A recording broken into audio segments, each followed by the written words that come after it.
Odiochieng' mar ang'wen ka chenro mar rwako jopuonjre skunde mag senior secondary class 10 dhi nyime pacho ka.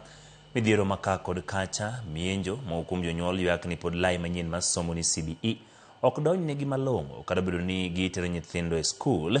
Skunde moko bende yango fuok mopogore moting'o kwan jopuonj moromo, klese kind gigo duto madwarore maneno ni somo e senior secondary ochopo kare. Millicent Adhiambo miyo waler.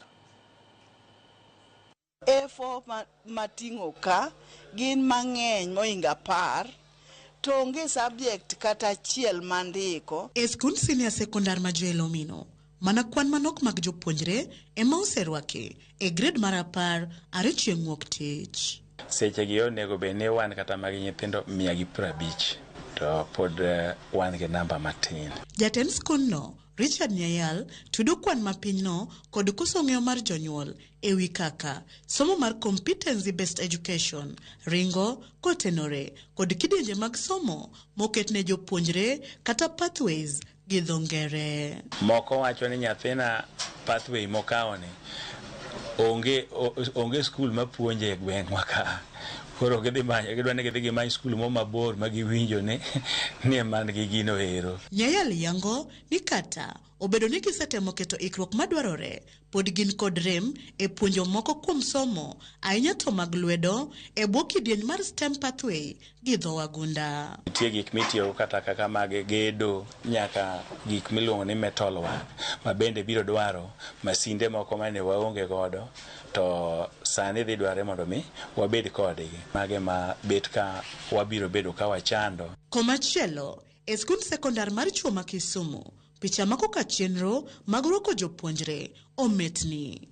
Jalup jatend skundno David Amayo yango ni kata kamano gin kod rem mar jopuonj moromo mowinjore opuonj moko kuom somo mopogore mag lwedo. Marine and Fisheries ne wasetimo lendo kendo jopuonj nose ndiko barupe moko kaka aviation, Kenya Sign Language, mago duto wadhi timo. Amayo nomedo ni bende giyudo midhiero kotenore kod jopuonjre ma jonyuol kelo mondo orwake senior school kata kamano nyinge giwuok e mbui nyadiriyo ni oserwakgi e skunde moko gino makelo kikruok. So far waseyudo cases ariyo manoket ka to janyuol ka koro kele mondo rwake to nwang'o ni nosechako rwake skul machielo. Wase raise kendo jatelo temo luwo mondo wane kaka iloso wachno. Jonyuol to korka korgi goyo duondgi piny ni kata obedo ni gitero nyithindgi e senior secondary kamano pod ok giwinj gigo ma nyithindgi dhi somo malong'o motenore kod weche bero ngimagi makiny. Ok anyalo wacho ni an gi rieko moro amora kuom gima nyathi dhi somo sani.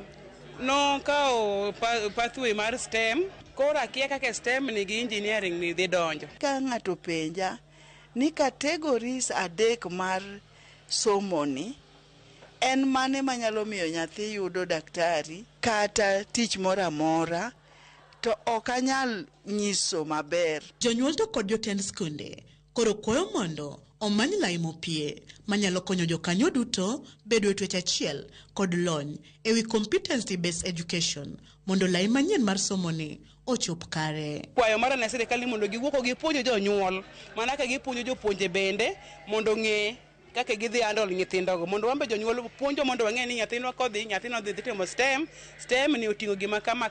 Mamoko bende nyaka ikre kaka koro gibro luongo jonyuolgi mondo giketgi e lony mar winjo kaka somo ni bro dhi nyime. E kinde ni machendo mar rwako jopuonjre ma klas 10 e senior secondary dhi nyime e skunde mopogore, jonyuol to pod ywak ni gionge kod ng'eyo moromo mar winjo lai manyien mar somo ni. Koro gikwayo skunde kaachiel kod sirikal mondo ket chenro manyalo konyo gi winjo somo e senior secondary.